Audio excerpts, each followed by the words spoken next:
This episode of the Off-Road Podcast is sponsored by Warren, Medical Gear Outfitters, and Colby Valve. Off-Road Podcast, episode 410, the 2024 Toyota Tacoma. Tonight, Aaron wins an award. Coy finally uses his car trailer, and Ben buries pipe.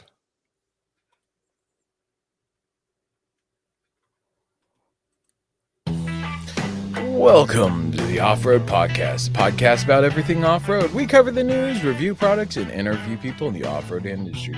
Your hosts tonight are Aaron, Coy, and my name is Ben, and welcome to the show. How's it going, gentlemen? It's going good. You miss me? Always. Yeah. Don't lie. Well, No, it's you were true. gone? Yeah, well, I wasn't here last week, right? Oh. I don't Really? remember. It's been busy for me. Yeah, because what? It was Memorial Day weekend last week, right? Yeah, I was in Montana driving home. Yeah. Ugh. No, yeah, indeed. I guess since I started off, I might as well just keep on going, right? Yeah, So- spit it all We went to Montana. We go to Sarah's grandparents live in Missoula. And so we went and visited my sister-in-law to have her baby shower. My oldest son's birthday, it was also that weekend, and my wife's grandpa, his great-grandpa's 80th birthday. So the whole family, we popped in the minivan instead of the trailer because fuel economy on that one. And I drove straight there overnight. We left like Thursday night and I drove the entire time. I think I got there at like 4:00 in the morning and fell asleep pretty much immediately. And then took it easy the first couple days. Did like a little birthday party, baby shower. We did go to the mall at one point, and I saw a couple cool rigs. Malls still exist? There's a mall in Missoula, yeah. We went Huh. there. We went to a couple different places. There's at the mall they have a sporting goods store that actually sells all the real guns and all that. It's really fancy, and they like nice clothes and all that. Kind of a fancy outdoor shirt. So American to be able to buy guns at a mall. Right? So I was actually looking for some other stuff, but like there's a couple cool vehicles in the parking lot. So I was like, oh, I've got these cards. So I slapped those on the window, and then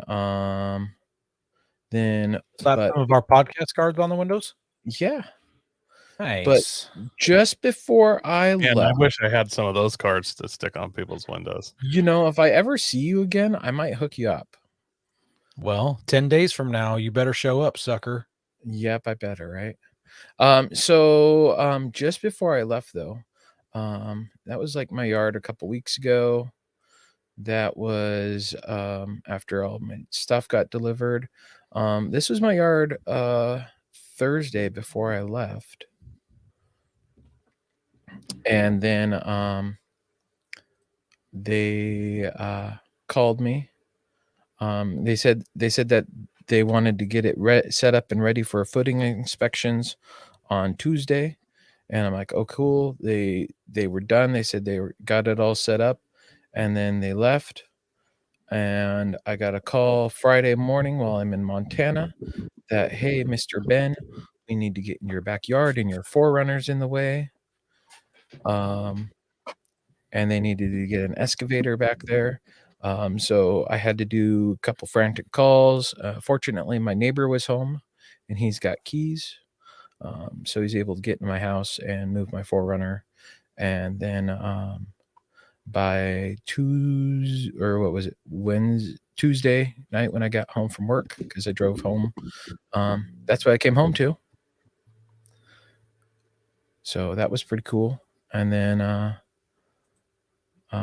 was a little upset. They moved the building from what I had marked out because they went off the fence posts instead of the property line that I told them about, and I had marked it. But I think it had to do with the county inspector. going off the fence. So whatever.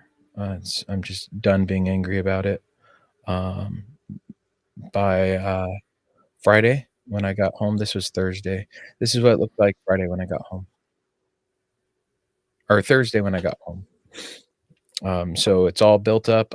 They need some more trim pieces that they didn't send with everything, so they're waiting on that and my doors to show up, and then they'll wrap up the building and do concrete. So Saturday, Wait, they're or pouring the concrete after they build the building? yeah, They usually do on pole barns that I've seen. yeah, on pole barns they usually do. So if you look in front of the door there, you see that 2x4.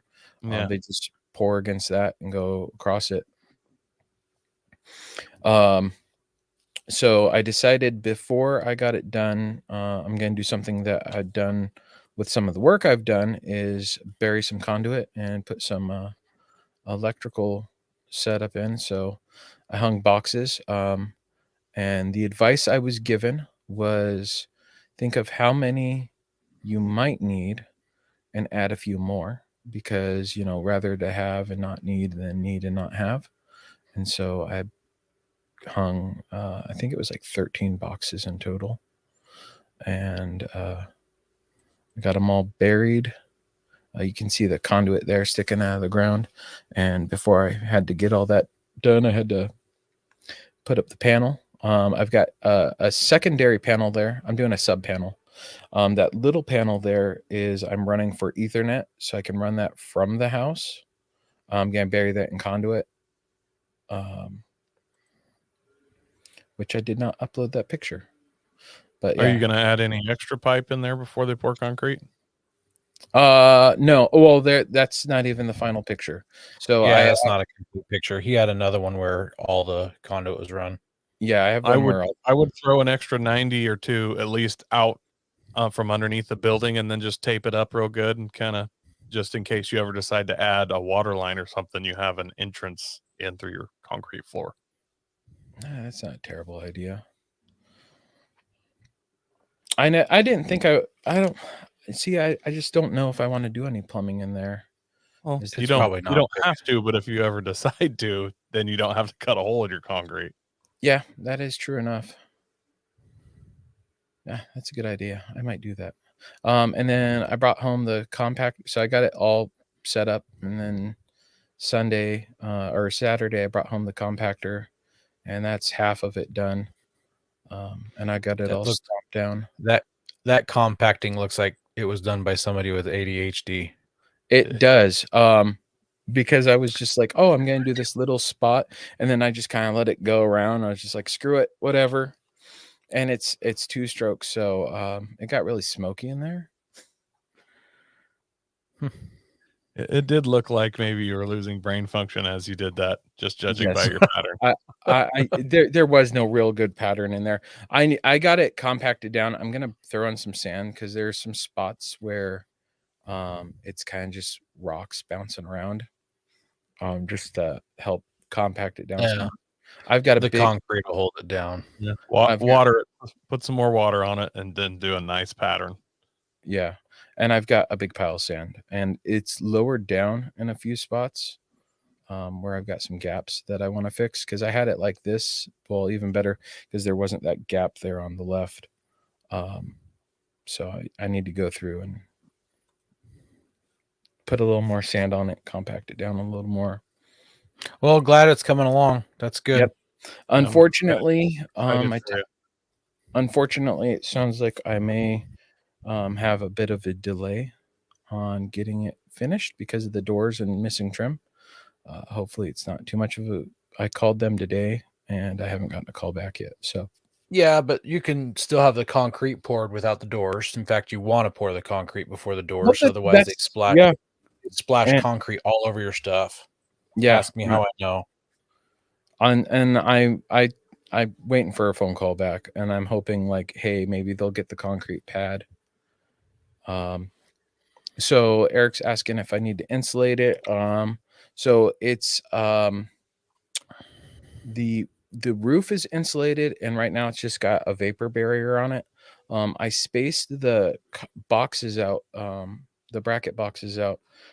They are 4 inches away from the wall. Those are 6x6 posts, and I'll be able to fit a 2x4 behind it. And the I can't think of what those are called that the siding's screwed to. Those are That's called girders. the girders. There we go. Those are 2 inches. So I figured I'd get like 2-inch rigid foam and go around it first. And if I need to add more insulation, I'll do 2x4s and frame it up and do some like, what is it? The fiberglass insulation inside of that and call it good. That way, if I want to add any wiring in behind it, be nice and simple and not too hard to do. So I did with my shop. I will, just because I know you, Ben. If you do decide to do the 2x4 against your girder route and kind of frame up the wall, use short screws that won't go through your sheet metal on the outside. Just a heads up. That is very solid advice, because I can imagine myself doing that. Like if you look at my box, I was trying to make sure a good way to get it framed up, and I'm like, okay, I went and bought screws, and then I realized they were too long.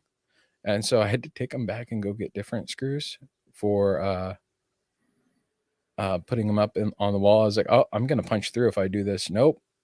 So go ahead, and because I made this mistake when I ran my pipe in there, make sure those pipes are within 3 inches of the wall. So if you do put 2x4s there and want to cover it, your pipes aren't in the way.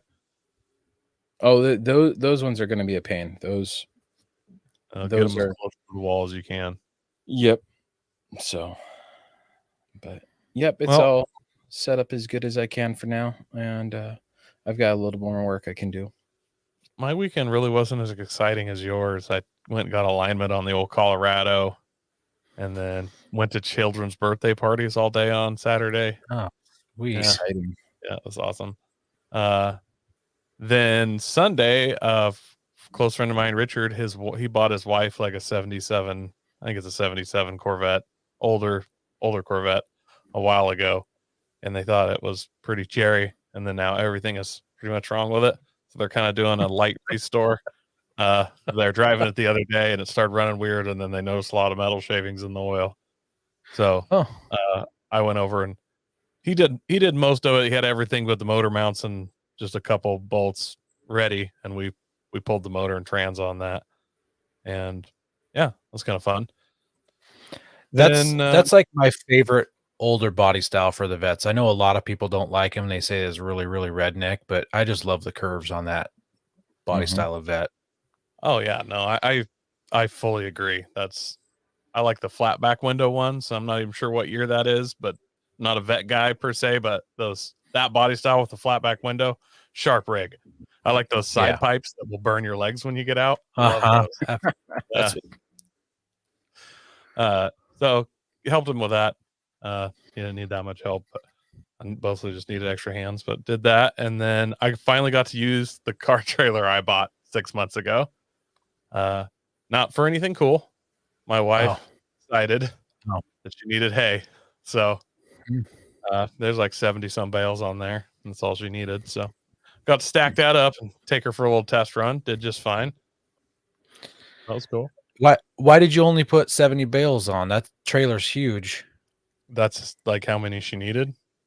Oh, I see. You only need 70. I thought you had like 17 cows. Well, they come and go. They get Okay. they get turned into protein every so often, and then she only really feeds them hay in the winter. And I only have so much hay storage, so Sure. I'll probably get a little bit more hay, but we didn't want to get more hay than we actually could fit in our barn. So that's what it Gotcha. Okay. So nothing too awesome. What about you, Aaron? Well, not to turn this into the this old house podcast, but I also worked on my I did work on my shop, but worked on the chicken coop a whole bunch. So I only have one photo to share, and here is the chicken coop in all its glory. It looks a lot smaller in this picture, but it is 14 wide by 16 deep. And we got the roof on. We got almost all of it sided. It's sided on 3 sides, and then the back side is about 2/3 done. We ran out of boards, and so I have to manufacture some boards to finish the back siding. So the chicken coop is coming along really well. The chicken should be in it in probably 2 weeks from now is my guess. I mentioned last week I was having some rooftop tent mattress sourcing issues. I finally just, rather than going with something custom, I couldn't get something custom soon enough, and I didn't want to use a inflatable mattress in the meantime, because we've got the Northwest Overland Rally coming up in 10 days. So I bought a rooftop tent mattress that's similar to the factory one that came in there, and I got a topper for it, and it'll be taken care of. Eric asked if it's tongue and groove siding. No, it is just square edge 1x8 basically, but we'll be also manufacturing our own bats to go over it. So we're doing a batten board siding for it. Eric mentions rattlesnakes or rat snakes looking for eggs. We haven't actually had a snake problem at all for our chickens anyways. I've never heard of somebody in this side of Oregon having a problem with snakes with chickens. It's all raccoons and possums. But so this chicken coop is on a concrete slab. It's got framed 2x4 walls. It's got OSB OSB on the walls on the inside, and it's solid. So there's no creatures that are going to get into it unless we let them in. That chicken coop is built better than most people's houses. Yeah, we were joking. I mean, this would make a sweet like Airbnb cabin to stay in. I mean, that looks like a really good podcast studio. Like we just the old one. We put some sound deadening in there and just call it. Yeah. You can see in the back left, that's the current chicken coop / chicken storage, blah, blah, blah. And it's kind of hard to tell in this picture, but the middle of that building is sagging. So all the siding is going downhill and then back uphill. The windows are sagging. The roof is sagging. So my guess is it's a couple 100 years old. So are you guys going to tear down the old one? Eventually we'll tear it down slowly. A couple 100 years old? Well, if I said a couple, I meant one, but okay. I was like, my brain started doing the math on that. I was like, I don't know, man. That seems pretty old. The whole thing is you live in the Portland metro area. Well, not Portland metro, but you live close enough. I don't have time. I don't have time. You don't want to sell the siding online? No, I don't have time. I don't want to deal with people who want to buy siding. I don't want to deal with. It's going to get torn down and put in a pile and burned. So I'm going to tell my wife about it. And she's probably going to come get it. I already told her. I said I'm burning it all. I don't. So, I mean, since we're going to this old house, I'm actually adding on to my shop too. But I just didn't take any pictures or really want to talk about it. But. Yeah. Well, because it's probably not as cool as my chicken coop is the reason why. Because I am doing zero of the work at this point. My wife and her dad have done 100% of the labor. So gotcha. I feel like I can't really brag about it. Yeah. Let's see here. Bought a mattress, worked on the chicken coop. One other thing. So Aaron wins an award. I got an award for having a 4.0 GPA for all 4 years of my electrical training. And they gave me some special recognition for that. They came out to my job site and gave me this award, and gave me some free tools and a Milwaukee pack out and some other random stuff. So super cool. I'm excited about that. Thank you for the hold the applause. Nice. Yes, they gave me a pack out, which is hilarious. I've been wanting to get one, but I've been holding off because the handle doesn't recess all the way down in those, so you can't get it in the trunk of a vehicle at all. And I was driving my wife's truck that day, and she's got a truck bed with a tonneau cover.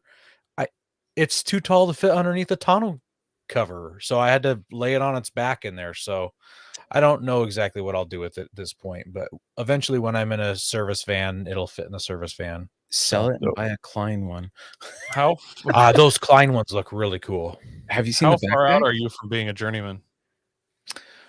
10, 11 months. Okay. Yeah. But you're done with all the schooling book work part of it? technically I'm done, but because I have to stay in the school until I get my hours in, I'll be taking a 5th year of school. So technically I've graduated. The 5th year of school is just taking the journeyman exam once a month to make sure you're fresh for when you have enough hours. Nice. Yeah. Well, We got some listener feedback, guys. I'm so excited about these. me too. Yeah, I'll let you Okay. guys read them, but I'm gonna just kick it off here. So from time to time, we ask for some reviews on iTunes, and Coy actually shot that out to a new group that we've created on Facebook Messenger. So if you're in that, you know that you're in it.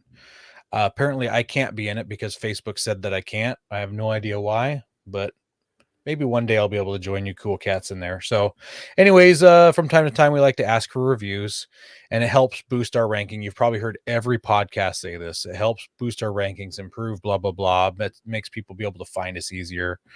And apparently iTunes is the only platform that the rankings matter because everybody uses iTunes for their software. So it's nice to get reviews from time to time. So if you write us a review and it's a good review, if it's funny, if you're making fun of us or whatever, or if it's really heartfelt, we'll probably read it online. So we got a couple here. Coy, why don't you take the first one? Oh, we got a 2-star review, guys. 2 stars. Anyway, Just so everybody knows, you can get a maximum of 5 stars in case it wasn't clear. 2 is not the highest. No, 2 is not the best. This is not our best review, but we're going to read it anyways because we like to be totally transparent. It's from Tax It Up, and it is titled Mediocrity Monotony. If you love the sound quality of a bag cell phone, complex and static or old cared for vinyl, a dash full of rubber ducks, a plethora of patches and accessories that you call mods, air quotes, this is the podcast for you. More commercials than Prime TV and topics change direction with no warning, just like your schizophrenic uncle. End of review. That sounds so like us. Yeah. Because we're all about Jeep ducks on the dash of the Jeeps that none of us own. I gotta give them one here. Topics change directions. Hey, we bounce around a little bit sometimes. You gotta be listening with your good ears. But schizophrenic uncle, man, that's tough. I like Pony soldier boy. I like the cut of this guy's jib. Like he's got some wit. Yeah. Yeah. So I don't know. Raggle Fraggle says fact check mostly true. I'm not sure who that is, but that's fun. I feel like we've really improved our sound quality. I do have to say we cannot control when we have guests come on and they are talking to us through a tin can and string. We do try to prompt all of our guests ahead of time. We ask them to have a microphone and some sort of headphones or earbuds because it does make a big difference in sound quality, but it just doesn't always happen. And sometimes we have really old people on who've never even heard of podcasts before. So it's just going to happen. You just have to bear with us. We're not the only ones who have podcasts that don't have the best sound quality because of people who join on the other end of the topic. Yep. And And it's not in a studio. We are all remote from each other. Mm-hmm. All right. And our next one here is a 1-star, even better, Coy, from K to Kevin, titled Getting Better. Good information, often provides interesting off-road industry news, and they are a very liberal podcast, which I guess doesn't matter. And I'm so super liberal. I'm like blue hair. You live in the Seattle metro, man. I think that makes you And I guess that would make me live in the Portland area. Yeah, the Portland area for you two. And I blue hair, and I'm calling the police because you are on my property, and you're dangerous. I wouldn't say any of us are Confederates, but that's the first time I've been called a liberal. But I'm fine with I it. don't know. Whatever. I don't know if I've ever been called a liberal. I don't know how much deeper I need to go to become a Republican. I'm staring at an American flag on my podcast wall here. There's literally behind a me. wall full of ammo behind you, like in every episode. It's just bullets. Yeah. I may have said some things on some other podcasts that are quite the contrary, which would have me locked up in prison. So I gotta actually kind of take full credit for this because I was drinking a Bud Light last week live, so this could be totally my fault. It really could be. It wasn't older. It's been in my fridge for like 3 months, so it's like pre all that. Yeah. So I don't know if that person was listening to a different podcast and got podcast names wrong. I just have no idea. So Well, I whatever. Really whatever. If you think we're liberal, I'm interested in what your version. Like, holy crap, you must be like crazy conservative, building an ark over there or something. I don't know. But either way, I don't care. I think it's funny though. That's just the first time. But I'll take it. There's a first time for everything. I just find it funny that it was a 1-star for very good information and off-road news, but I know we're liberals, so 5 Well, he star. said that doesn't matter much, but apparently it did. Apparently that is all that matters, and we feel quite the contrary. But you know what? That's okay. That's your review. That's your opinion, and just like that, if I everyone's meet entitled to one. If I meet these people in person, I am going to hit them with my purse. There you I'm go. assuming that was like Lars Larson or somebody, and they're just like, oh, these liberal podcasters.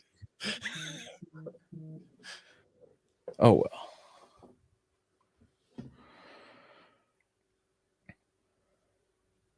So if you do find the time to head to iTunes, we would appreciate some reviews. We're not going to tell you to make it a 5-star review, but 5-star reviews do help our ranking. And like I said, if it's good enough, we might read it on the show. We also want to thank our sponsor, Patriot Patch. Head over to patriotpatch.co and check out their selection of great patches, shirts, cleaning mats, signs, and stickers. You can also join the Patch of the Month Club for $15 and receive a patch, matching sticker, and artist proof each month. That's one of those many ad reads that you're going to get on this more than primetime TV. Yep. Well, check out this June exclusive.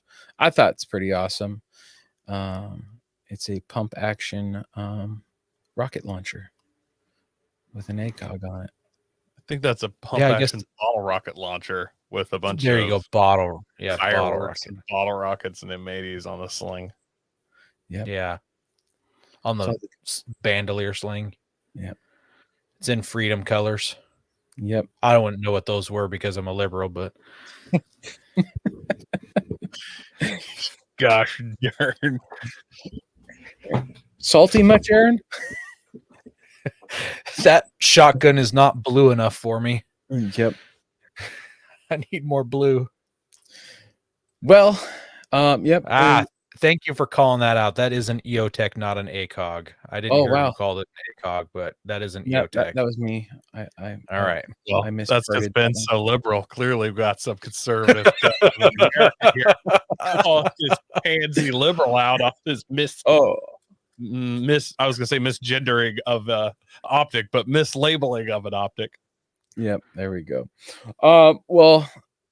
Also don't like we mentioned, we're going to be at Northwest Overland Northwest Overland Rally. So we'll have our patches there. I've got a box of them. Aaron's going to get. I'm going to set mine out right now. And then Coy, he'll get a couple patches, and he'll get some cards. He'll finally have some cards. I think Aaron might get some too. We'll see. I'd love some cards. But yeah, we'll be at the Northwest Overland Rally. So if you want to meet us there, we'll have the patches, $10 a pop for each patch. Otherwise, if you're not going to be at the rally and you want some, hit us up. $13 shipped to you in the US, and 10 for any additional. If and then just shoot us a message and we can set you up like with a PayPal link.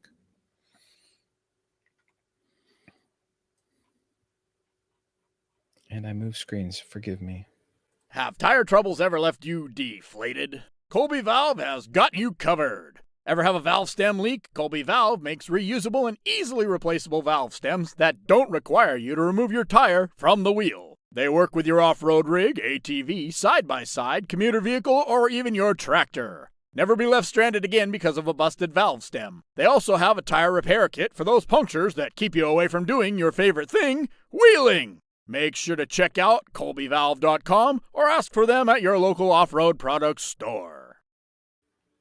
So, coming from Motor Trend, we've got an article about Chevy Silverado's EV, its huge range, and how it's putting Teslas and the F-150's Lightnings to shame. The cheapest work truck variant is the first one out the gate. The Chevy Silverado ET work truck, the least expensive version, beats out every electric pickup truck on the market today with an estimated 450 miles on a single charge. The Lightning gets 320 miles, the Rivian 329 miles, the Ram 1500 EV gets 350, and the Tesla Model X gets 384. That's leaving the Model X, because the Model X is a car, right? The SUV version car. Yes, it's the SUV version. I don't know if there's a range yet for the Cybertruck. Yeah. So I mean, the Ram 1500 there with the best closest is 100 miles short, and I think that's kind of what everyone's waiting for on the electric vehicles, because as soon as you tow or anything with an EV, that range drops, and that's part of buying a truck, right? Is being able to tow stuff with it. Boy, that's why you own a truck, right? I just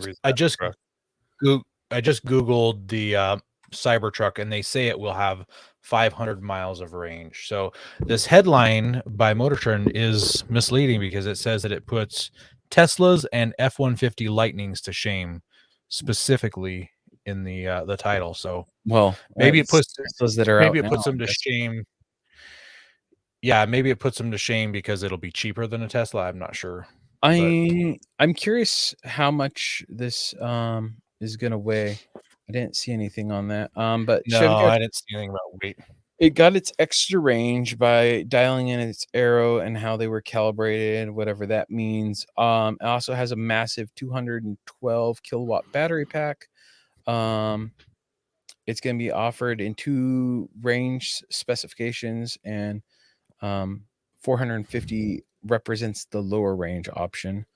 No, sorry, that's the higher range, longer range option. Sorry. Yeah.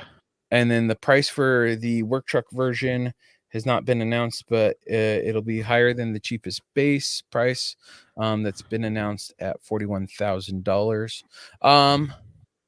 I'm curious. I forgot to share pictures here. I'm going to share some photos while we look at this guy here. I'm curious what they learned from the Hummer and how they translated it. Wow, that picture came out really blurry. Yeah, I like how they dubbed it work truck, so everybody thinks work truck when it looks like a straight rip off of a Honda Ridgeline. So here's the work truck version, and you can see it's on Steelies. It's got plastic cladding. It's plastic cladding that's not color matched. Yeah, but who's using a Honda Ridgeline as a work truck right now? Like that's not. I know work truck probably just means like base, but yes, there's nothing work truck about this. And I also want to know, say Comcast or somebody decides to put all their techs in these. They throw a canopy on the back and a couple ladders on the roof, like all the trucks they're currently using. How much, if this is mostly aerodynamics that got them all this range, then throw it a couple ladders on the roof. Is that going to take 100 miles off your range? It'll be interesting to see how much that does mess with that, which is makes me really curious about that too. And Yeah. I'm curious what the battery pack, if it's very similar to being a GM product to the Hummer, and like the weight of the vehicle and all that, how much that comes into play, what they learned and how they translated it into this, because it'll be interesting. It looks like it's got a cool little pass through, like the Avalanches originally had. Yeah. So this does make me wonder. So this picture, it's kind of coy that they use solar panels, like it's hauling solar panels in this. It's kind of tricky of them to do that. But it does showcase the fact that the whole back seat area can be utilized as storage space to enlarge your truck bed. But it makes me wonder, like, is this a unibody or is it a body on frame, but the cab and bed are all So integrated so you if don't have flex? if I remember correctly, GM announced their whole EV plan, because they're planning on going full EV within company wide. And they had stated that it was like a frame body thing where it's like it's the whole drivetrain and all that is on a frame, and basically they'll slap a body on it for their EV trucks in the future. The whole skateboard technology thing. Yeah, basically like a giant skateboard. Yeah. Well, I'm curious to know more when we know more. I Only a think bunch of liberals like you guys would be impressed with this. Let me know. I think the front end of this thing is absolutely hideous. We didn't get a picture in here anywhere, but there was one picture of the frunk that it had. But anyways, enough about that. Let's go to something a little bit more American. Jeep. Jeep apparently is developing SUVs that are going to drive themselves off road, which I am crazy excited about it. Think about how much faster you can go on the trails with Jeeps that just drive themselves off. Like they don't have to be 9 spotters. You don't have to wait for all that. It just drives down the trail. It just leaves on its own. Jeep just started testing a fleet of Grand Cherokee-based prototypes that are fitted with an experimental technology that lets them drive themselves on challenging off-road trails. They say we are tackling challenges that are in some sense greater than what you experience in on-road autonomy, explained by, I'm not even going to... Why would you I put really, that? I really wanted you to say this guy's name because I can't pronounce it. Nita Sedgwick. There's way too many consonants there. Sivajik. All I know is I call him NC for short. Explains NC, the head of the artificial intelligence and autonomous driving at Stellantis. Jeep had a little to say about its off-road autonomous technology. There isn't even a name for the system yet. The Grand Cherokees that they're using look like they're pretty much factory stock, with the exception of sensors and cameras on the roof and a large screen inside. The features and technology will have real-life applications on and off the trail in a wide range of driving conditions, says the company boss. Human drivers can have a difficult time telling which boulder to drive over and which one to drive around, and teaching a car geology is much harder than teaching it what a city bus looks like. Jeep isn't alone in this niche. Land Rover has tested autonomous off-road technology for close to a decade, though the system has not yet reached production. So I'm just gonna start it off here. Did like someone miss the entire point of like going off road is like to challenge your own driving skills? Right. All right. The best case scenario I can see for this is you're out on the trail and you're sitting around a fire and someone left a propane bottle in there and it explodes and everybody's hurt and you're all unable to drive. So somehow you manage to crawl in your Jeep and you hit the button, say, I need to go to the ER, and it drives you off the trail and gets you to the ER, and it parks and honks the horn for you because you're incapacitated at that point, right? But the autonomous vehicle would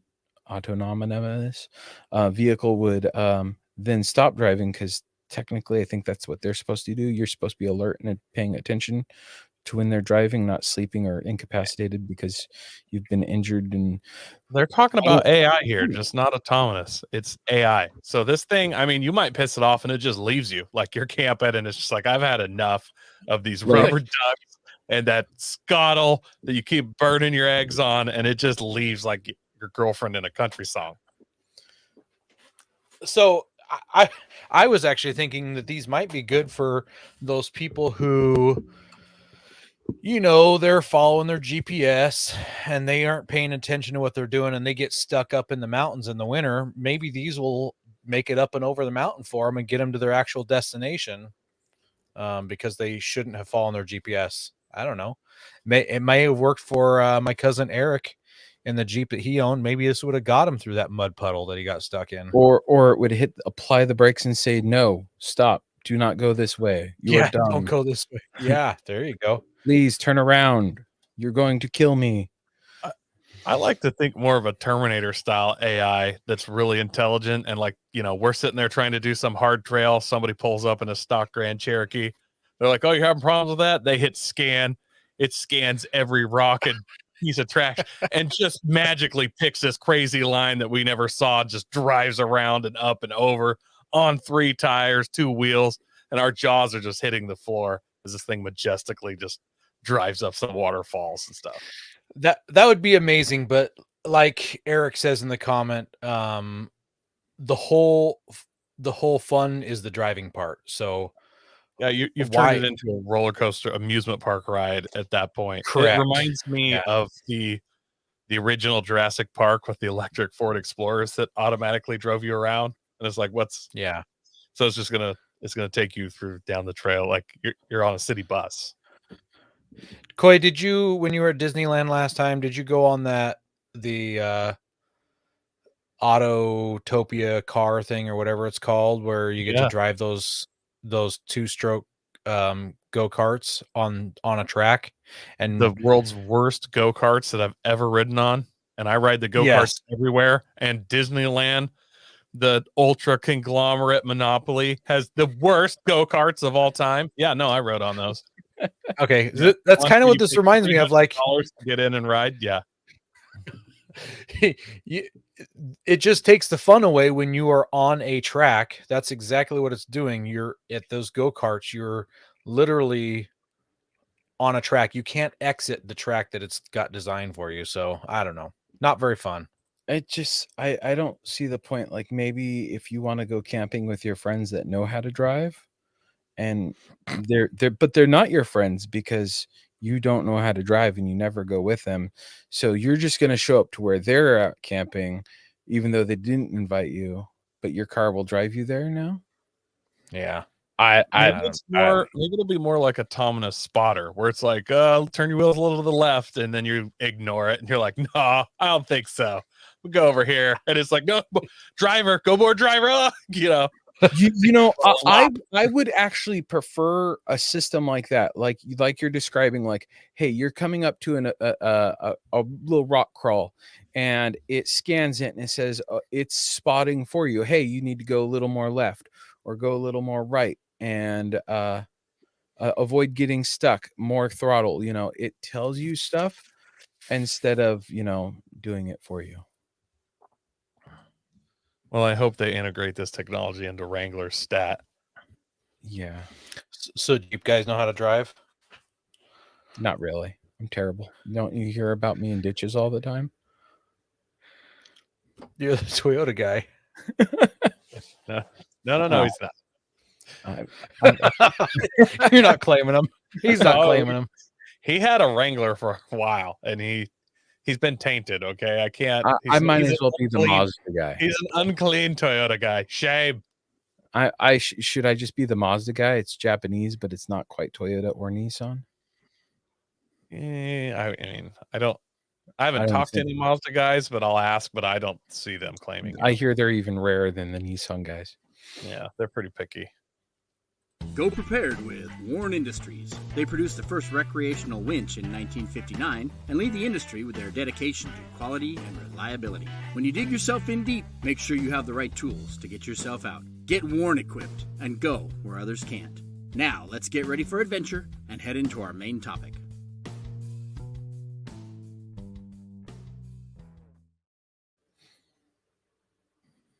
All right. All right. Well, our main topic this week is the 2024 Toyota Tacoma.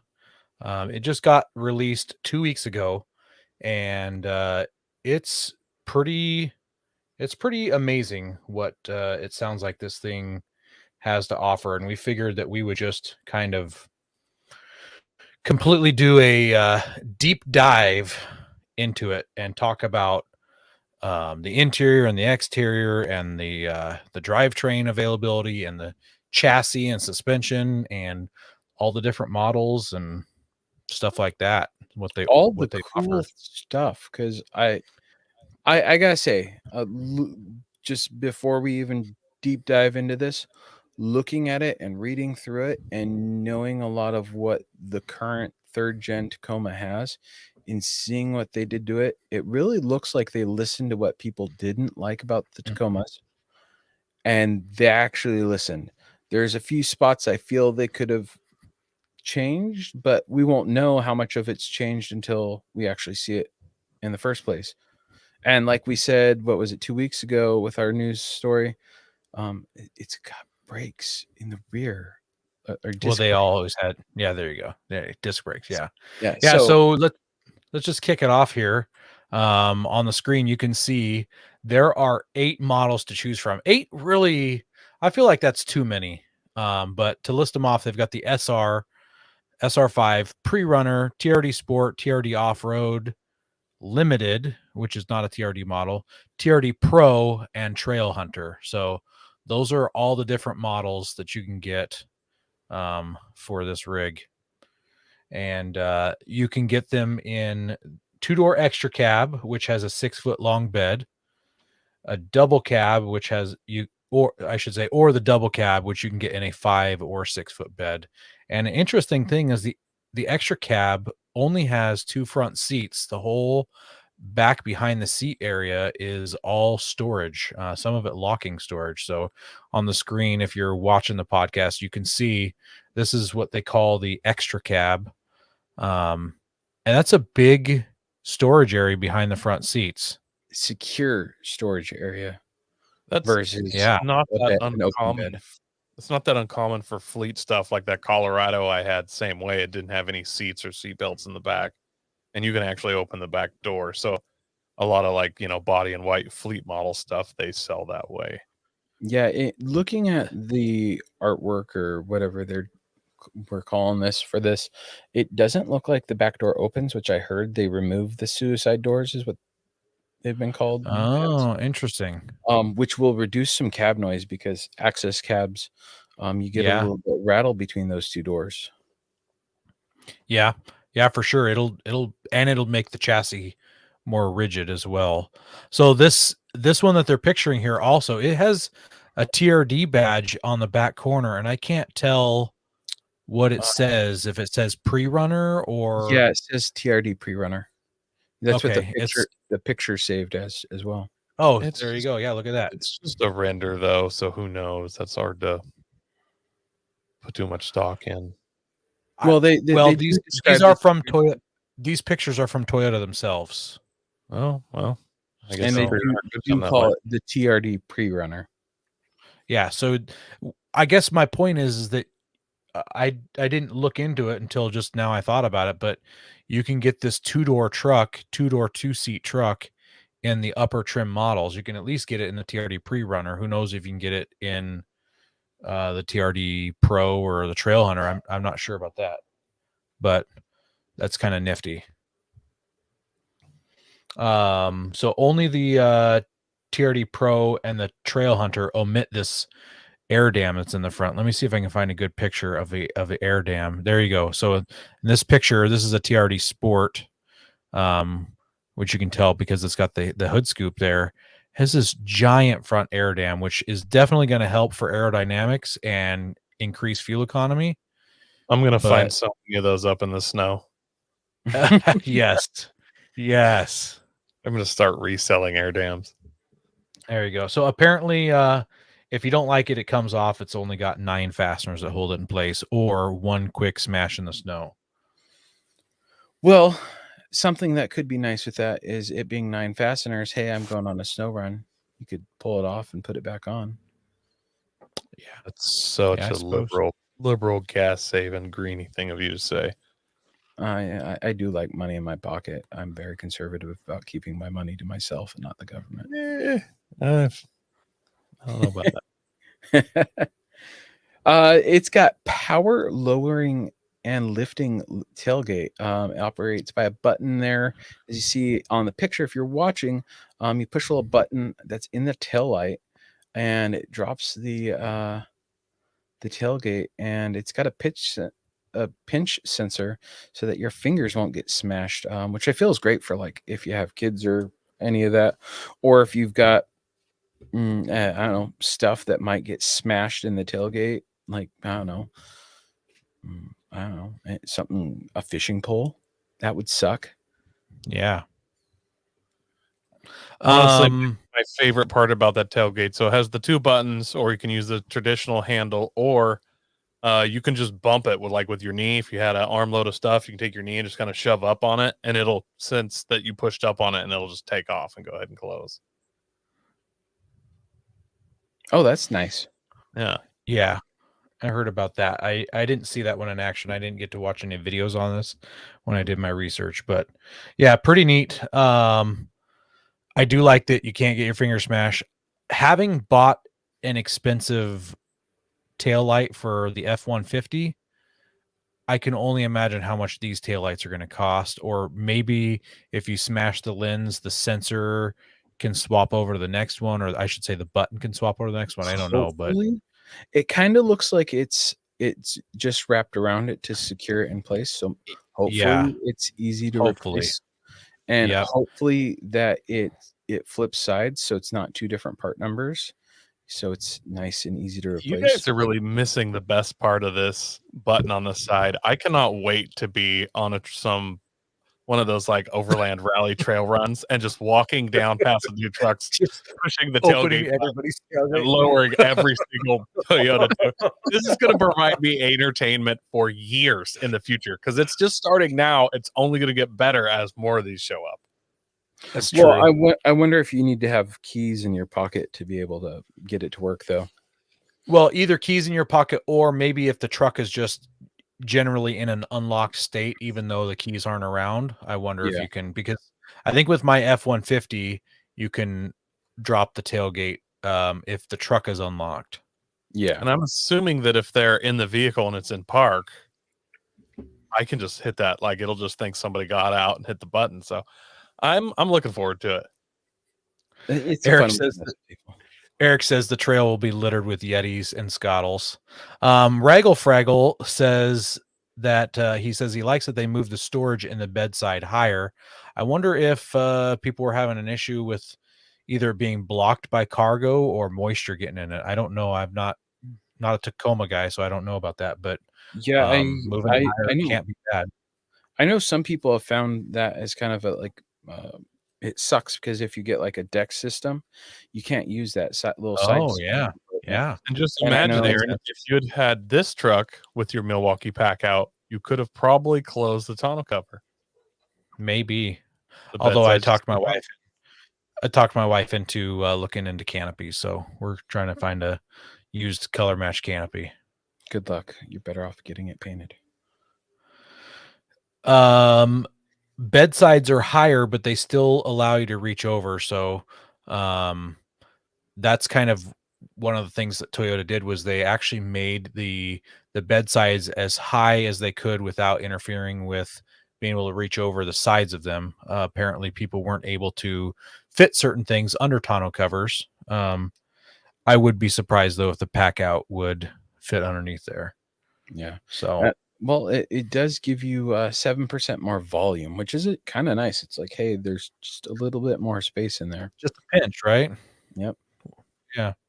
And also the hood, the tailgate, and the bed sides are made out of aluminum, while the rest of the bed is made out of some composite material, 20% glass filled, something or another.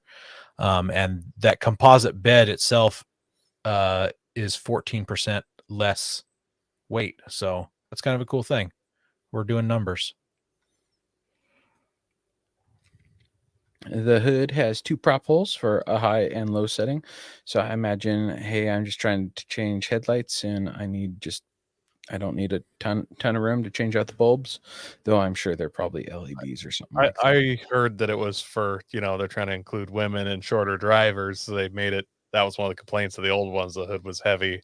So they have 2 prop holes for shorter people, but simultaneously they made the bed deeper. So, Right. well, yeah. And that's interesting to think of as, I guess that makes sense there too. Along with it being made of aluminum, it's going to be lighter, so it's going to be easier to lift too. Bed lighting is available. Not sure if it's standard, as is a camera high up in the third brake light to watch your car go. So, if you're in Tacoma, you can watch it leave your bed. Watch people walk off with it. Yeah.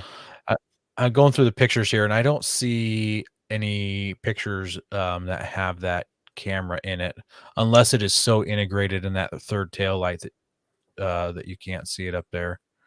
Yeah, it could be very simply integrated where it's, Yeah. and looking at that pre-runner one, it could Mhm. just be like on the left side of that where it's a little wider. But again, that's a what do they So call that? there's also see that fin on the very top center in the picture you have up there. There's a camera Mhm. in that.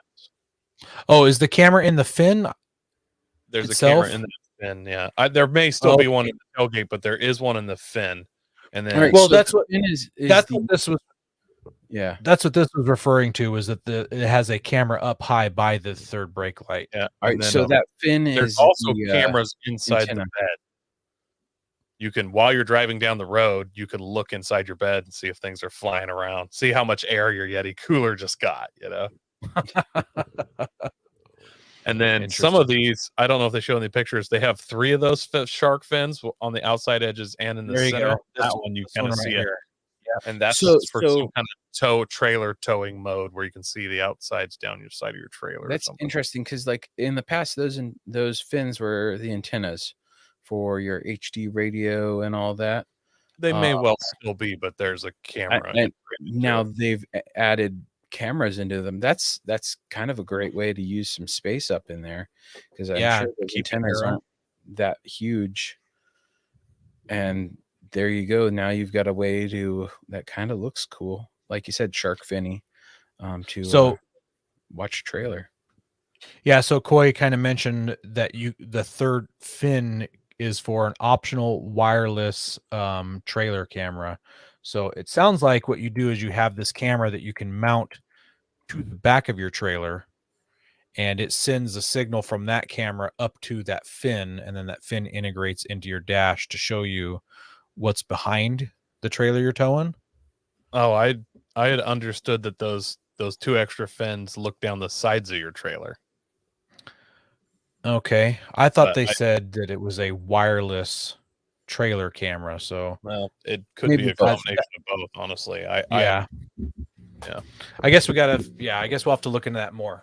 When I heard wireless, that's kind of what went into my brain, because people do add cameras to the back of their trailers while they tow, sometimes to see for backing up or if they've got something on their hitch or whatever. Yeah, usually they just have like a plug that they plug in while they're plugging in the trailer. Having it wireless is one less thing to worry about getting dragged on the ground or unhooked. Yeah. Some of the rear hitches have a high lift jack point, which I didn't find any pictures of that. But that would be a neat feature.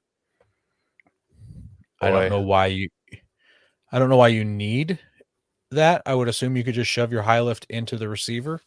So I'm wondering if there's one reason only the Toyota did that is because I guarantee these tailgates are like $1,200 for a new one, and they're going to make a killing selling new tailgates after people fold the high lift into it. And I'm wondering if maybe the high lift hitch points are so that it doesn't allow it to rock side to side. It kind of locks it in the shape of them, like you see with some of the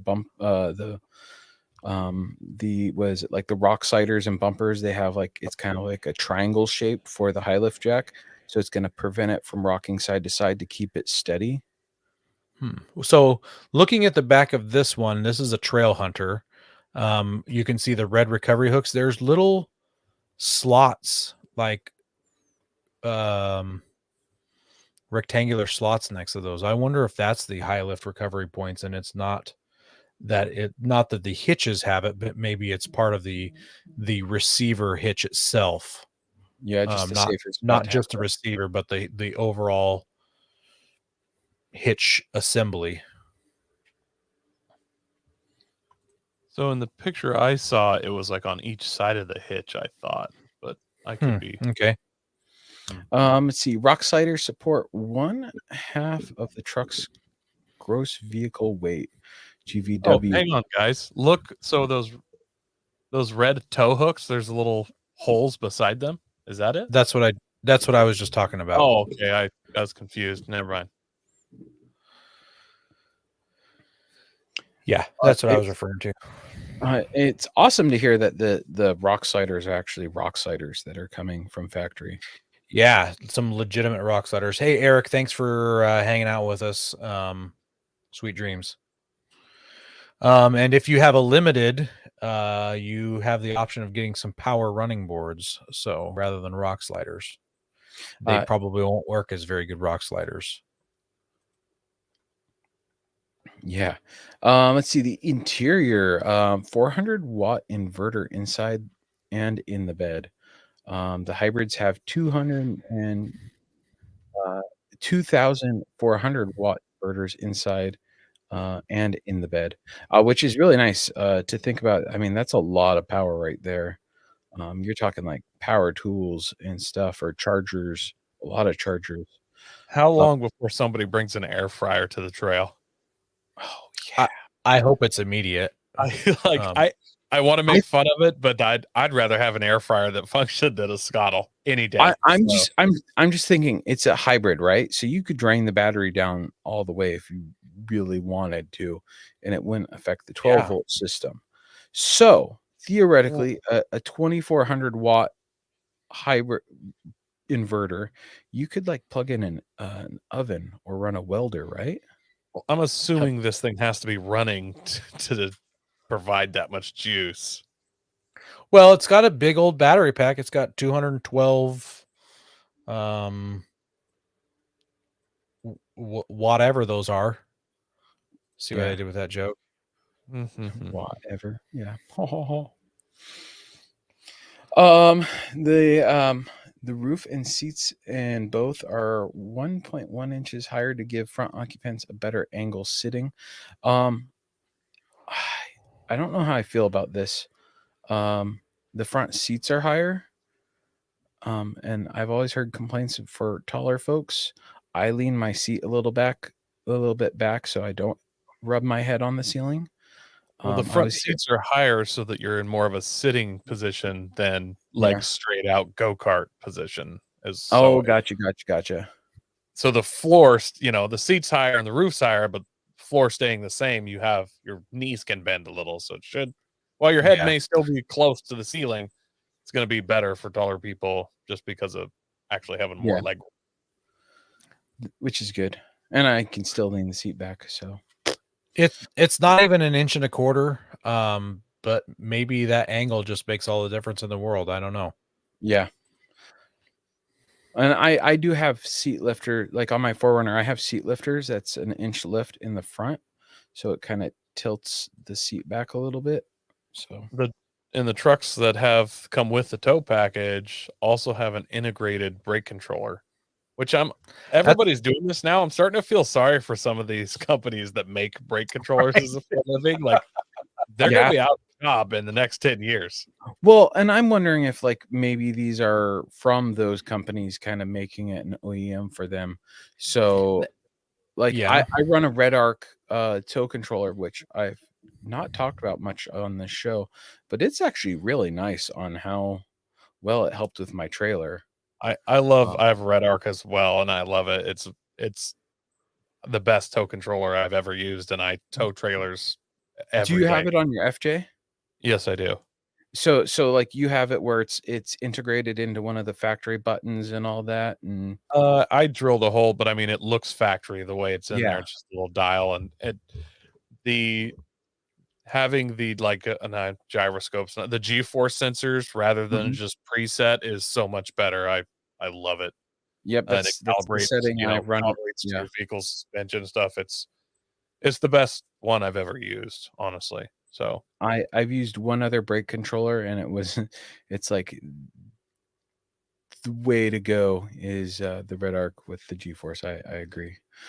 Heated steering wheel. I've had one of those on one of my wife's cars, and that was nice in the mornings. Just kind of go out there, start the car, turn on the heated steering wheel, and your hands don't get cold if you have to worry about that.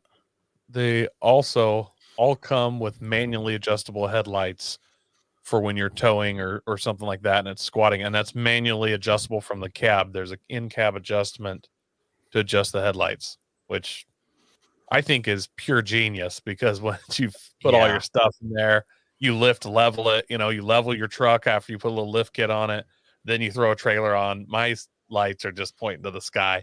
Every single person in the world high beams me, which then I have to hit them with all 80 bazillion lumens just to prove my dominance. To prove that your high beams aren't on. Yeah. Yeah. And so it's like, I'm sure they're upset. I'm kind of upset because I don't like getting high beamed either. So I absolutely love, it's some of these smaller details that Toyota got.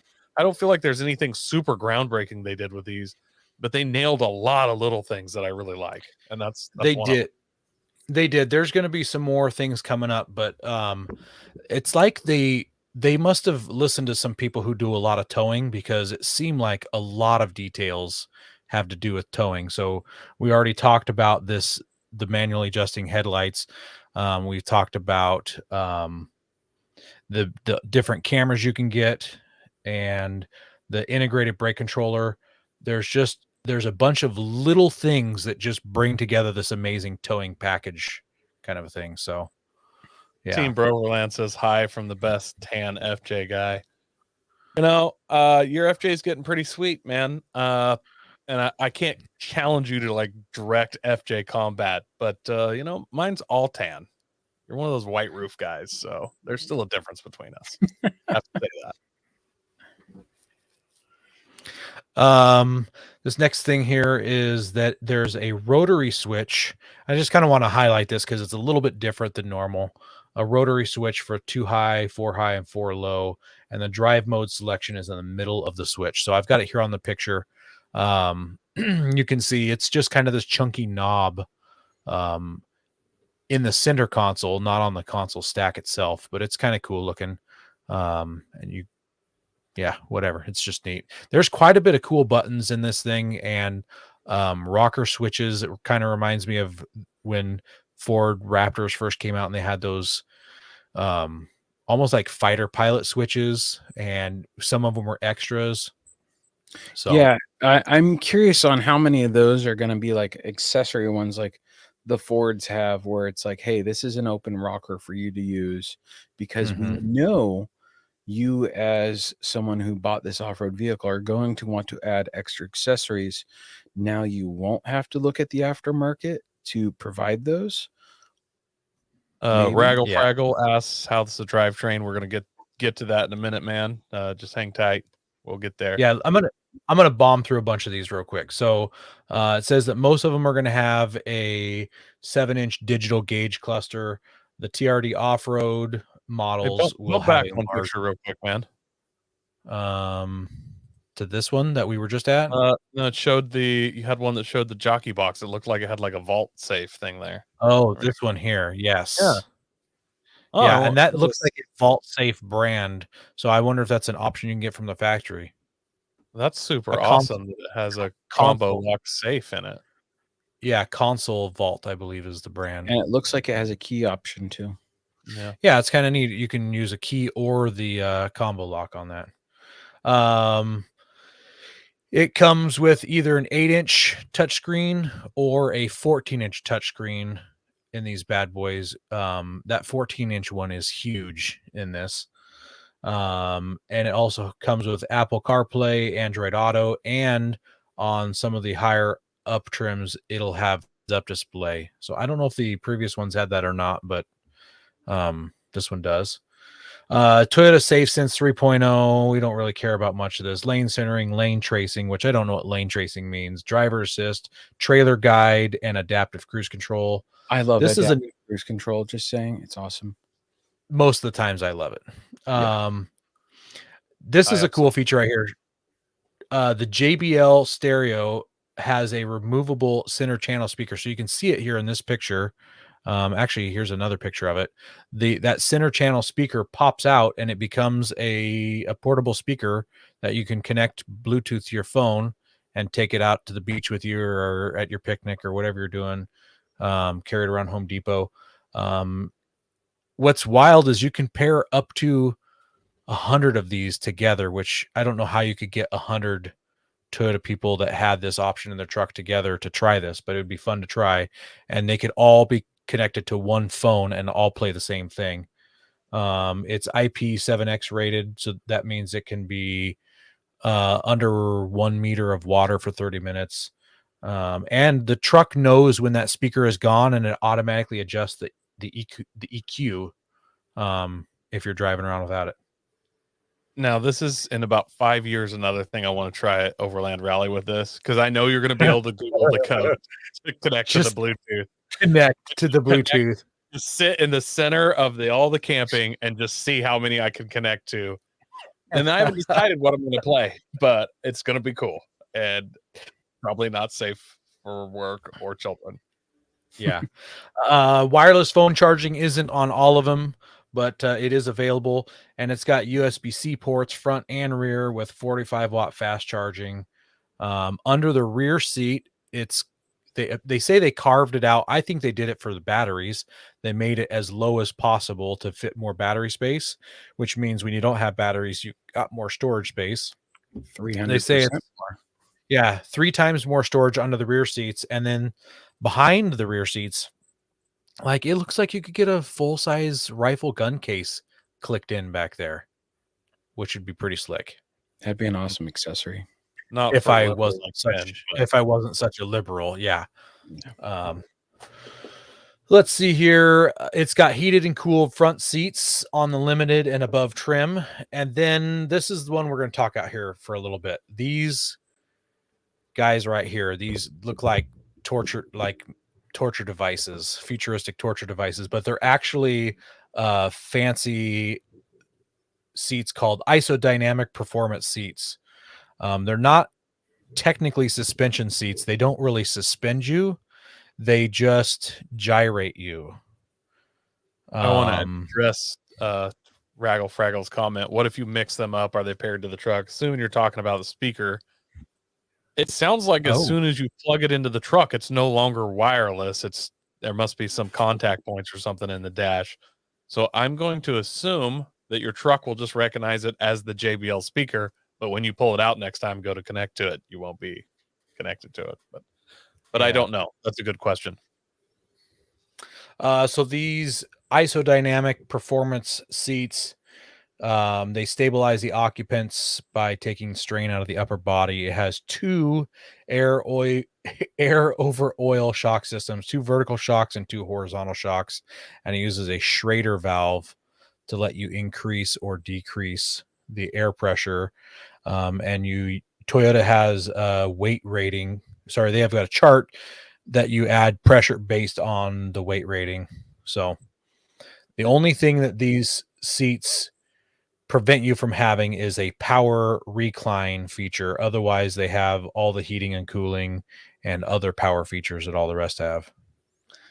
These seats look like crazy cool, but do they feel super gimmicky to you? Yes.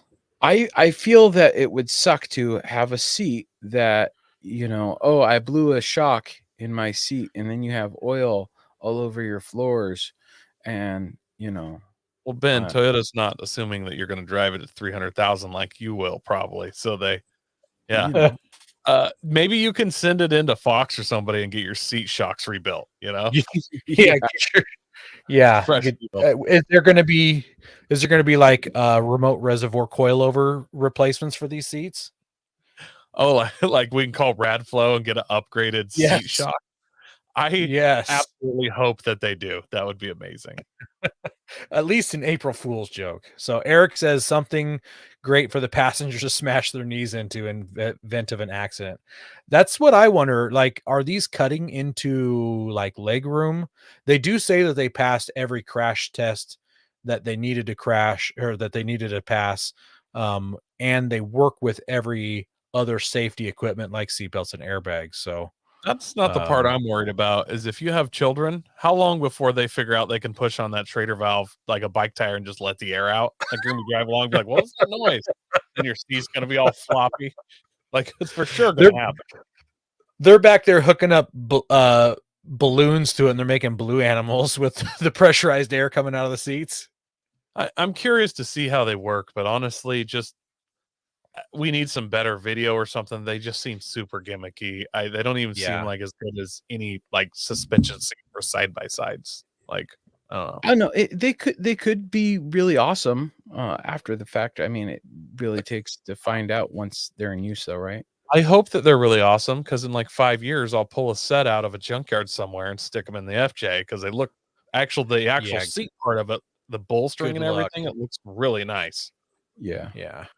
Well, supposedly the and here's you can kind of barely see it in these photos, but the suspension isodynamic performance seats have pretty good bolstering in them as it is. So I would probably just go for those and skip on the fanfare.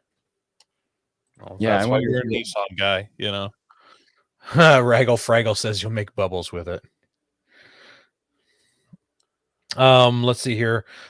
This I couldn't find any pictures of, but it says one unusual feature is that the driver's side hidden side pocket has a QR code that directs customers to Toyota's website where they will find the dimensions for designing and 3D printing their own accessories, such as a lantern or a toolkit.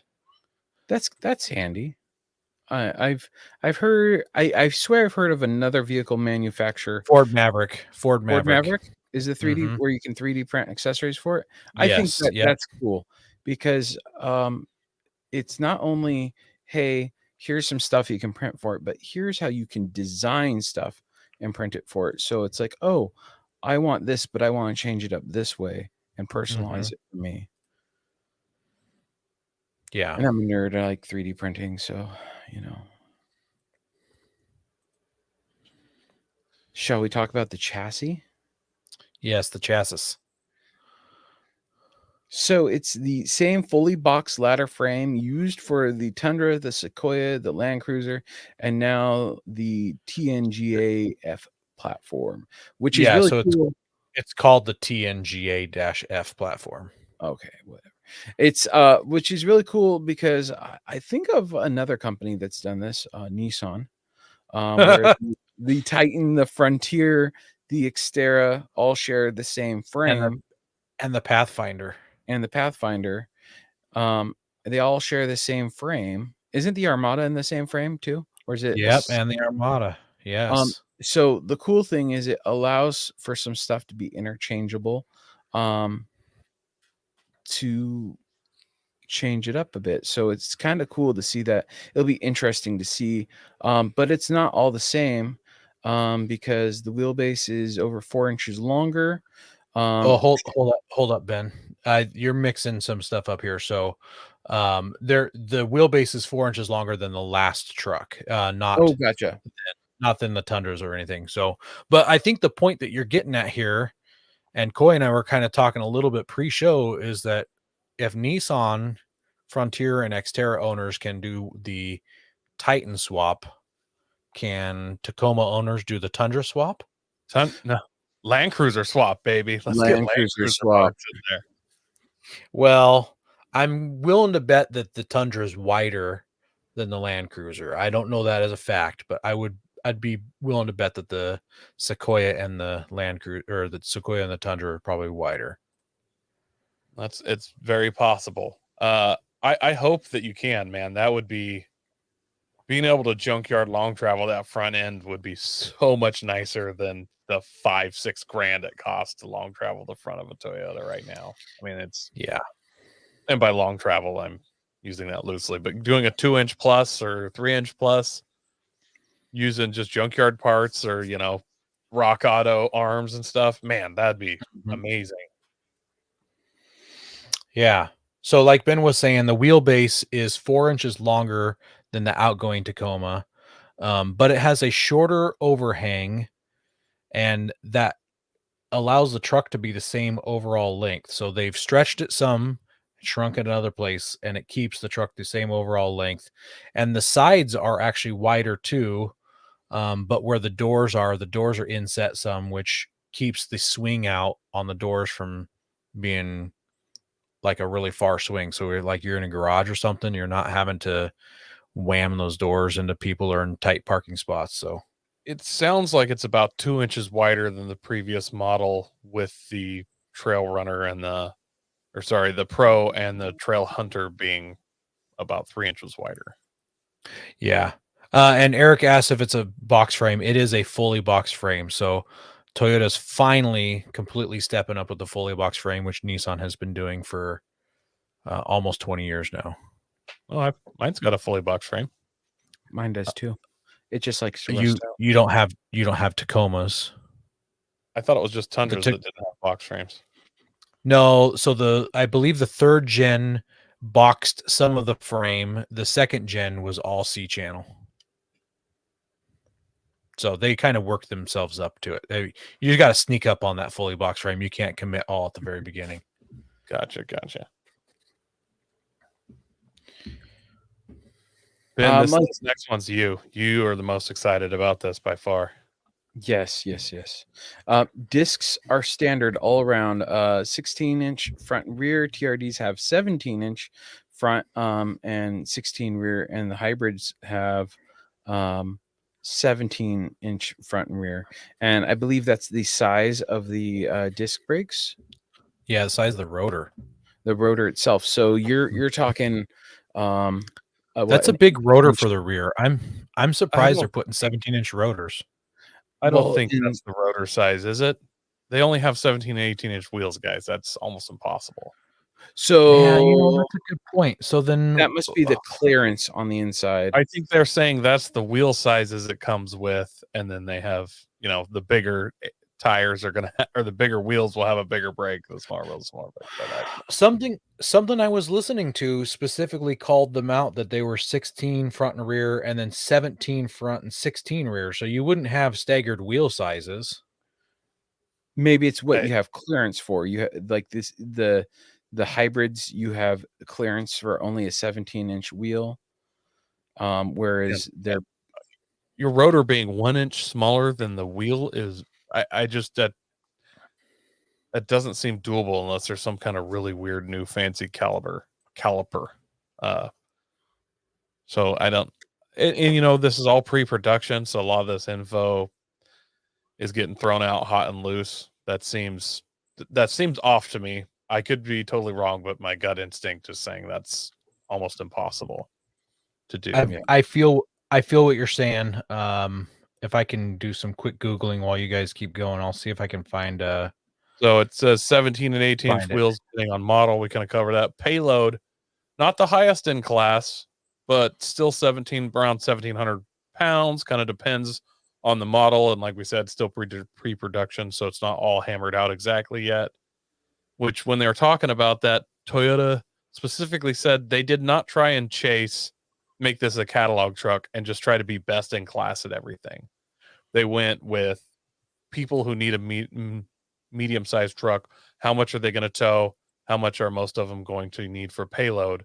And once they hit like 95% of what everybody's going to use, that was the number. So the max towing capacity is around 6,500, a little bit down from the previous Tacomas.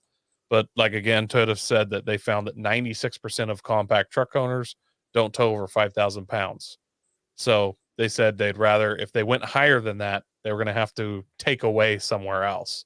So I kind of appreciate Toyota for not just trying to get that advertisement that was like best in class towing, best in class payload, because you're just going to take away ride quality or something somewhere else. Yeah. And it makes sense to not have it, hey, if we can drop it down here to improve some other stuff, like going with coil springs in the rear instead of leaf springs or whatever it may be, or hey, we're using disc brakes now because we find those are better in some way. I don't know. It seems nice that they're considering, and like they said, most Toyota owners don't tow more than 5,000 pounds, which I wouldn't want to tow more than that with a small truck anyways because of the length.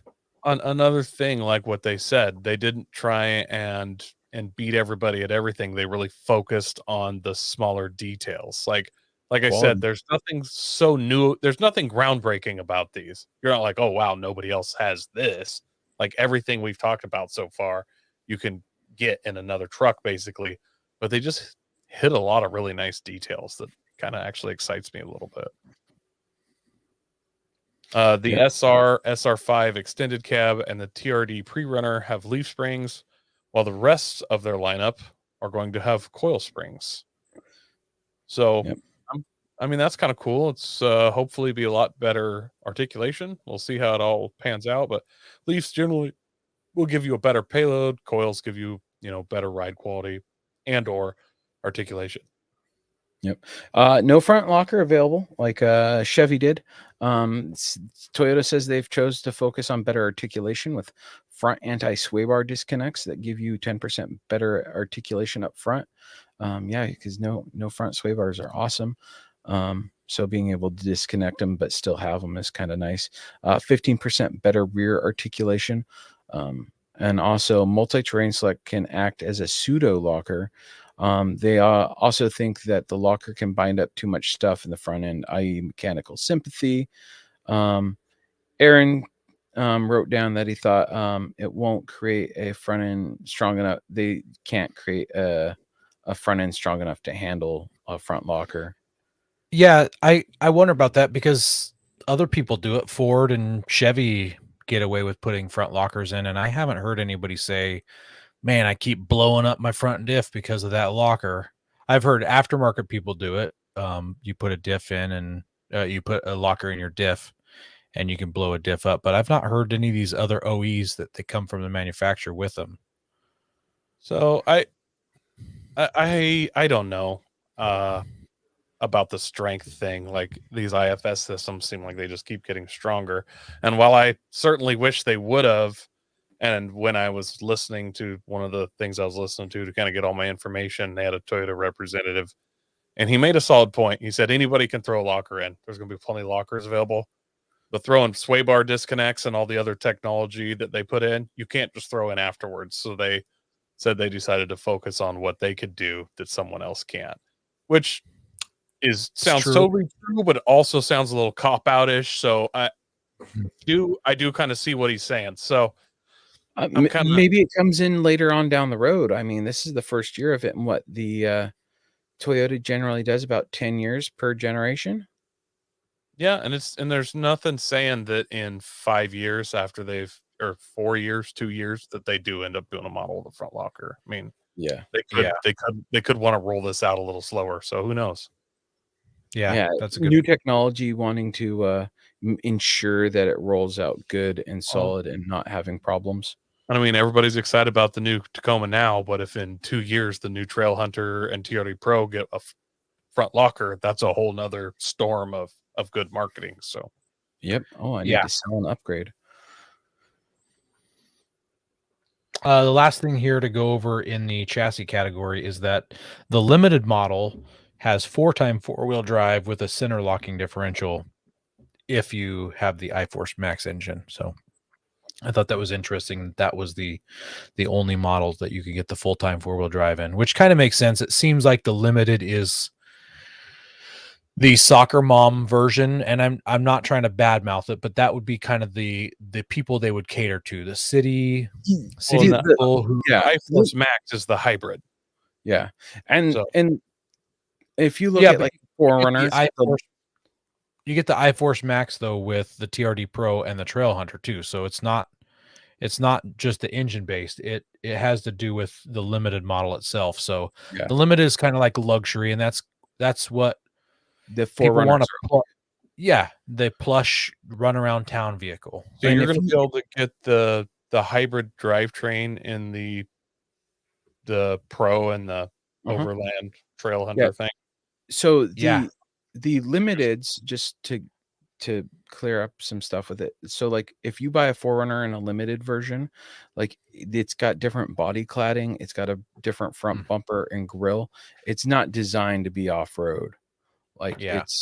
it's not, and so it makes sense to have it. Hey, this will make it great for your soccer mom that has to deal with the snow every once in a while. Yep. Go up skiing or something. Yeah. All right, let's compare the different TRD models, which I have 5 if we are including the Trail Hunter in there. And I'm going to just hit the first 3 real quick, and I'll let you guys hit the last 2, because these first 3, there's not really a lot about them, specifying what features they have. So the TRD Pre-Runner, I couldn't find anything on like what it comes with. It's a 2-wheel drive vehicle, and I know that the 2-wheel drive vehicles come with a limited slip rear differential. I don't know if you can get it with a lock. I read in one of the articles I read that the TRD Pre-Runner does have an option for a rear locker. Okay. I didn't Which find makes that. sense. Okay. The TRD Sport comes with sport tune shocks, pavement oriented tires, and a hood scoop that is just it's fake. It doesn't do anything. And I feel like the Sport is another one of those in-town runaround rigs. You kind of want the looks, but you don't need the performance. And I feel like the Sport tune shocks are also tuned. They specifically say Sport, maybe for driving a little fast on the highway, not necessarily driving off-road with the suspension. Yeah. And then the next one would be the TRD Off-Road. It comes with a push-button rear differential lock, so an e-locker. I read 33-inch tires on one website, but I didn't read that anywhere else. So I don't know for sure if you can get 33s on the off-road or not. And it comes with off-road tuned Bilstein remote reservoir shocks, which that's kind of a big deal. Remote reservoir shocks are pretty cool in the off-road world. So that's all I know about those 3. I'll start off with the Pro here. For faster driving, like high speed, it's for faster driving, like high speed desert driving. 33-inch Goodyear Territory RT tire, so that's like a hybrid off-road tire, right? Correct? Yeah. Yep. The RTs is what they're calling that class in between MTs and ATs now. Off-road designed front bumper, wide fender flares, ARB steer rear bumper with recovery hooks, ARB heritage grille with integrated LED light bar, rigid LED fog lamps, two-tone roof, skid plates, ARB steel bumper with red recovery hooks, Fox internal bypass 2.5-inch manual module quick switch 3 shocks with 3-way adjustment, multi-link rear suspension, 3-inch wider track, 2-inch lift up front, 1.5-inch lift in the rear. So it's from the factory taller, upgraded front upper control arms, electronic anti-roll bar disconnect for the front, and it only comes with a hybrid engine. Yeah, so you can't even get this in the lesser for the Pro. Yeah. And the Trail Here, oh, sorry. here's Go ahead.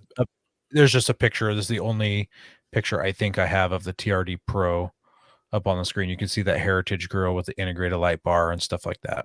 And that black hood, yeah, roof. And one the thing I two-tone. find interesting with the black roof, so like the FJ Cruisers and then the old FJ 40s, they did a lot of the white roof, and the idea was it was cooler when your truck was sitting there. It got less hot Yes. inside, which I'm Yes. sure there's some truth to. But then now they're doing all these with black roofs. Like, Everybody likes to black out everything now. So it looks good, Yeah. I guess, but that seems There's no chrome Uh, on this truck. yeah. The Trail Hunter version, they've said it's more for overlanding. It's not as much of a high speed vehicle. Has rigid white and yellow switchable LED fog lamps. Has frame mounted rock rails. Has a high mount air intake, which it's. I mean, we'd call it a snorkel, right? They're not calling it a snorkel. They specifically, the engineer specifically didn't want to call it a snorkel. I found that So interesting. They I don't think want the people reason, driving it in water up to the top. yeah, good point. I think that's exactly what it is they don't want people to drive it deep into water. The idea is, hey, you got your air intake high, less dirt in the intake, less water chance of water getting in there. I think that's why they're calling it a high clearance air. And I actually really like the design of this snorkel. It's not the stupid snakehead looking thing that every single snorkel is. It's a little bit more close to the body and understated. And it doesn't look like if you're driving in snow or rain, it's just going to scoop up everything. Or if you go through a car wash, it's not just going to pressure wash straight down the intake. So, Yeah, it actually pulls it from the rear of the snorkel. Yeah, I really like the snorkel high mounted intake, whatever. I much prefer the design over anything else right now. Let's see. 18-inch bronze Trail Hunter wheels, 33-inch Goodyear Territory tires, has all kinds of skid plates underneath it, gas tanks, the full meal deal of skid plates. I'm just curious how thick these skid plates are going to be. Are they going to be like the tin foil that we normally see, or are they going to be maybe slightly a little thicker? I think they're going to be a little better, honestly. But we'll see. Has old man emu suspension with position sensitive 2.5-inch forged monotube shocks and rear external piggyback style remote reservoirs. So just remote reservoirs on the rear on this. I like that they're going with all these off-road name brands all over their trucks. But this one also has a 3-inch wider track, and I understood that was 3 inches wider than the old Tacomas, not 3 inches wider than the regular Tacoma. Did you guys? That's a good. They were saying point. that the 24 was 2 inches wider than the old one, and then they were talking about this one being 3 inches wider. So it's 1 inch wider than the standard model, maybe? That's what I understood. I could be completely wrong, but I mean 3 inches wider, that's a chunk wider. It seems like it'd have completely different A-arms and stuff, but yeah, we'll see. Comes with an onboard air compressor, and it's actually a really cool air compressor. You can preset the pressure, so you can just plug it in, set your pressure to 40 psi, walk away, it'll kick off at that pressure. You can also air it down the same way. You can use the air compressor to air down to a specific pressure. Thought that was a pretty cool air compressor. Yeah. I'm wondering if it's easily removable. Not that I would not that I would procure someone else's, but I just wonder if this air compressor can be used on other vehicles. Yeah. Upgraded front upper control arms. Those upper control arms look like they're like billet for, like, they're really good looking. They look, you can see them completely aftermarket. Electronic anti-roll bar disconnect, so electronic sway bar anti-sway disconnect. Hopefully it's a lot more reliable than the Jeep ones have been in the past. I know. I imagine they will be. Utility bar in the bed with Molly mounting points. Once again, that feels a little gimmicky, but I was if you look at the Silverado we were talking about earlier, some of those pictures, it looked like they had Molly mounting in them. Well, it seems like that's the new thing to do, the new cool thing to do.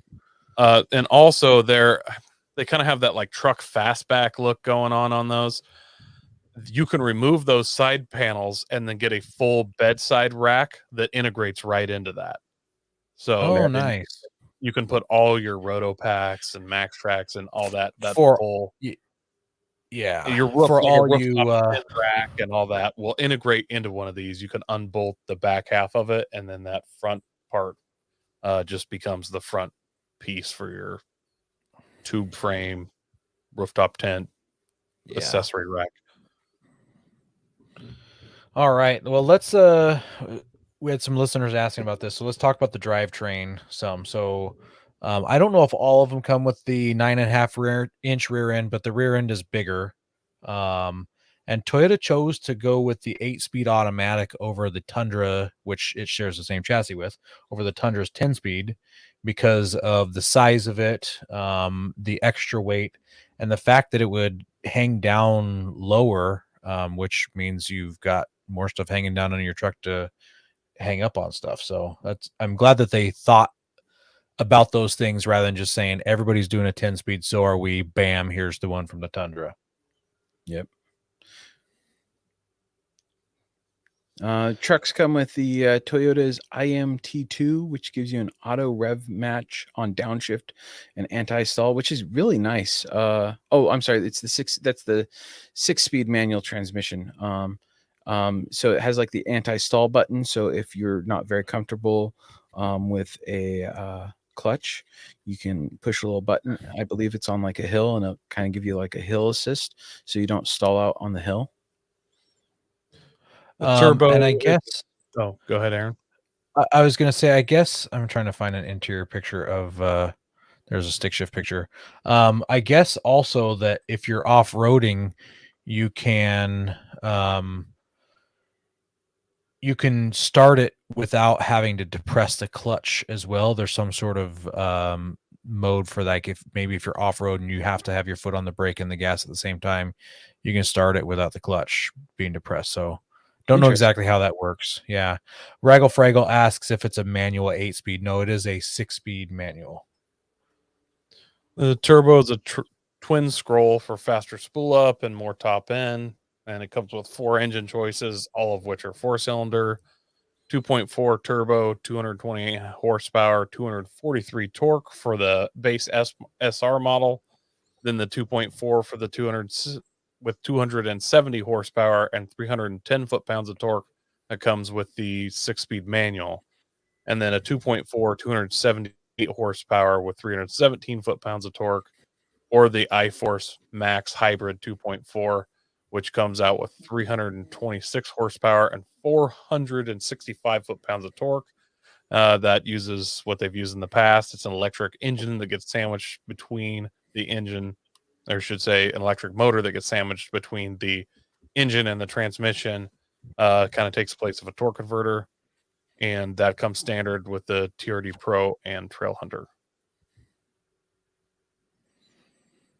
Yeah, so that electric motor makes 48 horsepower and 184 foot-pounds of torque. And they also claim that with that hybrid engine, it says it can ascend an 8% interstate grade without needing to downshift. So we know that only comes in a 10-speed. And so that means in 10th gear, you can go up an 8% freeway grade. They don't say if there's any sort of load in it or what speed you're going at or any of that business. I would assume that it would be at least 60, but that's pretty good to have enough torque to just put your way up a 8-degree hill. 8 degrees is quite a bit, by the way. Yeah. It's it uses the hybrid uses a 1.8 kilowatt nickel metal hydride battery that goes under the rear seat, which is interesting. They're using nickel, like you hear, like whenever you hear about electric vehicles, like lithium batteries and all this. I've heard of a lot of companies, even Tesla talks about, they use, I believe, is the nickel hydride style battery, which you get a lot better charging and stuff on. I'm surprised they are using a nickel metal hydrate. Not that I'm some battery expert, but just from RC cars back in the day, the nickel metal hydrates had like horrible memory problems and stuff. You'd have to do full discharges, and maybe they've solved that somehow with newer technology, but that was like one of the major problems with nickel metal hydrates. Yeah. Well, maybe because it's a hybrid, they can control dumping and adding and dumping and adding power. It's not fully battery, so it's not like, oh, you go home after driving at 12 miles and charge it back up again and charge it back up again. That's true, but I'm surprised. Like that's lithium's whole thing is it's able to dump and recharge, and that's like its strong point. So the fact that they're using this confuses me a little bit. But like I said, I'm no battery expert. Yeah, it's hard to say. No EPA miles per gallon yet, but it's estimated to be somewhere I've heard somewhere around the numbers of the Tundra, like a little bit better than what the Tundra has, like in that low, like 30, 29, 28 is what people are guessing, but it's all speculation until the EPA comes out with numbers. Yeah.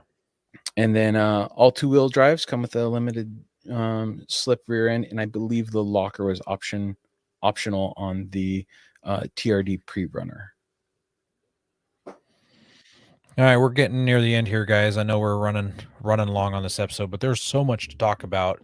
This truck has so much new stuff that they've never had before. So we're at the pricing point here, and I've got this chart up on the screen. So if you're listening to this podcast while you're driving, just open your phone up, scroll this podcast on YouTube while you're driving. Not a big deal. Check this out. Check this chart out. I worked really hard in stealing it from probably Car and Driver. So it gets all eight models on here, starting with the SR, which was, as you remember, the lowest horsepower, the base of the base, and the base price for the base of the base, they are estimating at $28,000. So that's way down there. The top end TRD Pro. So the TRD Pro apparently must be the most expensive version, and they're estimating at $50,000, which I don't feel like is out of line with what you get for that truck. Right below that is the Trail Hunter at $48,000. And if you think about the Chevy Colorado ZR2, which is obviously a direct competitor, the Colorado's got some nicer tech on some stuff, but this has nicer tech on other stuff. I think the Colorado is in the mid to high 40s for the ZR2 model. And if you want the Bison edition, it's like another $8,000 on top of it. I think it's like 56 for the Bison edition. Yeah. And depending upon options and all that, I'm sure it'll go up. It's interesting. Personally, looking at and hearing all the models, I would go TRD off-road or TRD Pro, maybe Trail Hunter. So what? Yeah, maybe we should talk about that. Why would you pick the Trail Hunter? Sorry, the Pro over the Trail Hunter. It seemed like the TRD Pro had some of the better off-roading options, suspension options, and all that. Though, like the Trail Hunter has, like they said, it's aimed more towards the overlandy stuff with the yellow fog lights and all that. But I feel like some of those options are going to be options that you could probably option into the TRD Pro. Yeah, so the TRD Pro, though, its suspension is specifically like a Ford Raptor suspension. It's made for going fast, high speed, whereas the Trail Hunter is made for slower exploring. I don't know if I'd call it rock crawling, but you've seen me drive. Yeah, but it's got a sweet old man emu suspension setup on it. Yeah, It's have to go TRD off-road, guys. It has good shocks. It's got Bilsteins with remote reservoirs. And my main thing is I'm going to eventually buy both the Trail Hunter and the Pro, where I'm putting different suspension on anyways. It may be really good, but I'm going to lift it, and that suspension's going to be whack. Yeah, out of whack. True enough. And I am not ready, while as maybe these are perfect, I'm not ready to be off-roading in a hybrid. And if what they say about only having hybrid options in the Trail Hunter and the Pro, I'm not ready for that. So I'd like to bump into that pretty well there, because Andy and I have talked on the podcast. I don't think you were on any of those episodes, and we've talked about it in person too. We've both driven vehicles like Toyota Camrys, where you have the hybrid option and the regular option. Two different. Well, Ben has driven the Toyota Camry. Andy has driven several other vehicles. the Jeep 4xe. Yeah, well, no, Andy's also driven a Aaron could've. couple other vehicles where they had the hybrid option and a regular engine. And off the line, that hybrid motor gives you some extra torque and extra power off the line that you don't have. So like you're getting more torque and power on your low end power where it's going to be nice off road. I'm not arguing any of that. I have no problems with hybrid. My wife drives a RAV4 hybrid. That's her car. I drive it all the time. I'm just saying for off-roading, when I'm out there and I get some water and some sensor or something, I'm just not ready for that. I need it more I really don't even want a hybrid. When I'm ready to go electric, I want it all electric, to be totally honest. It's kind of that's Gotcha. just me. Like Okay. Yeah. I'm not I that get sold you. on the hybrid. It is such a integrated system with so many fail safes and safeties. Yeah. And you have no, a giant battery in the cab, literally inside the cab. I'm not a big fan of having a giant battery in the cab like that. Yeah, I get that. I'm just like the extra torque you can get off the line is kind of nice.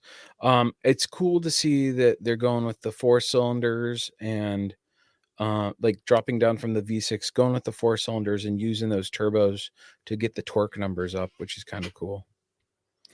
Yeah, such a liberal thing to do. If I was a Republican, I would probably put a V8 in my truck. I don't know. It's hey, okay, we want to drop the engine size to get better fuel economy, but we still want to give you power and low end. Hopefully, you get some really good low end torque with that, right? Get those meth hamsters going under the hood and send it. Yeah. I wonder what type Yeah. of turbo upgrades we'll see for them, though. That might be cool. Too many, honestly. Probably. Well, these trucks are going to start hitting the dealers at the end of November, early December. But it's not going to be the Trail Hunter and the TRD Pro, or actually anything with the hybrid engine. They're still working out supply chain issues, of course, with that. So you won't be seeing those till spring of next year.